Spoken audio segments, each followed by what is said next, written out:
নমস্কার দর্শক বন্ধু, ইনস্টা খবরের এই পর্বে আপনাদের সকলকে স্বাগত। আমি আজকে 500 টাকা নিয়ে বাজারে গিয়েছিলাম 10 কিলো চাল কেনার জন্য, কিন্তু জানেন 8 কিলো চাল আনতে পারলাম আর আনতে পারলাম না। আপনাদের হয়তো কারো কারো এই অভিজ্ঞতা হয়েছে, আর যদি কারো না হয়ে থাকে তাহলে 2-4 দিনের মধ্যেই সেই অভিজ্ঞতা হতে যাচ্ছে। চালের দাম প্রায় 20% বেড়েছে, মানে বলতে গেলে প্রতি কিলোতে প্রায় 10-12 টাকা করে বেড়েছে। সত্যি খুব অবাক কাণ্ড, এতটা চালের দাম বাড়তে আমিও কিন্তু খুব একটা দেখিনি। আমি যখন এরপরে বিভিন্ন তথ্য মারফত খবর নিতে শুরু করলাম, বর্ধমানে যারা চালের আড়ত আছে, হাবড়ায় যারা চালের আড়ত আছে, তারা বললো হ্যাঁ দাদা চালের দাম অনেকটাই বেড়েছে। কিন্তু এই বৃদ্ধি এক্স্যাক্টলি কিন্তু কোনো কারণ বা ব্যাখ্যা কেউ দিতে পারছে না যে কেন বেড়েছে। কেন এবছর পশ্চিমবঙ্গের সেই রকম কোনো বড় প্রাকৃতিক বিপর্যয় ঘটেনি, বা বন্যা বা অন্যরকম কিছু ঘটেনি যার জন্য চালের দাম অনেকটা বাড়তে হবে, বা এবছর তো ভোটও নেই, সেটাও তো বুঝতে পারছি না যে কেন বাড়ছে।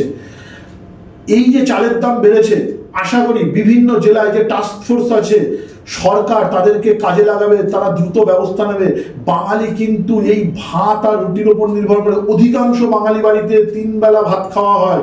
সেই জায়গাতে প্রচুর ফ্যামিলি এরকম আছে যারা সকালবেলা ওই ভাত, ডাল, আলু সিদ্ধ, লঙ্কা দিয়ে খেয়ে বেরোয় এবং তারপরে রাত্রিবেলা এসে খায়।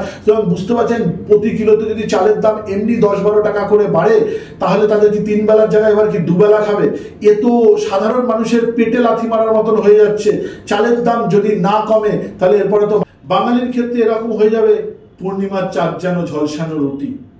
এরপরে তো আমাদের পেটেও লাথি মারা হচ্ছে। তো এইরকম ট্যাক্স কমে বা এইরকম কমে আমাদের সাধারণ মানুষের লাভটা কি হবে? আমরা তো সবসময় দেখতে যে জিনিসপত্রের দামটা কন্ট্রোলে থাকুক, জিনিসপত্রের দাম কম থাকুক। আশা করি সরকারের ব্যাপারে দ্রুত পদক্ষেপ নেবে। আমাদের চ্যানেলের এই ব্যাপারে কিন্তু একদম নজর থাকবে। আর আপনারাও যদি এই খবর সম্পর্কে আপডেট জানতে চান তাহলে আপনারা অবশ্যই আমাদের চ্যানেলটি সাবস্ক্রাইব করুন। আর এই সম্পর্কে আপনারা যদি কিছু মতামত জানাতে চান তাহলে কমেন্ট বক্সে মতামত জানাতে ভুলবেন না। অসংখ্য ধন্যবাদ।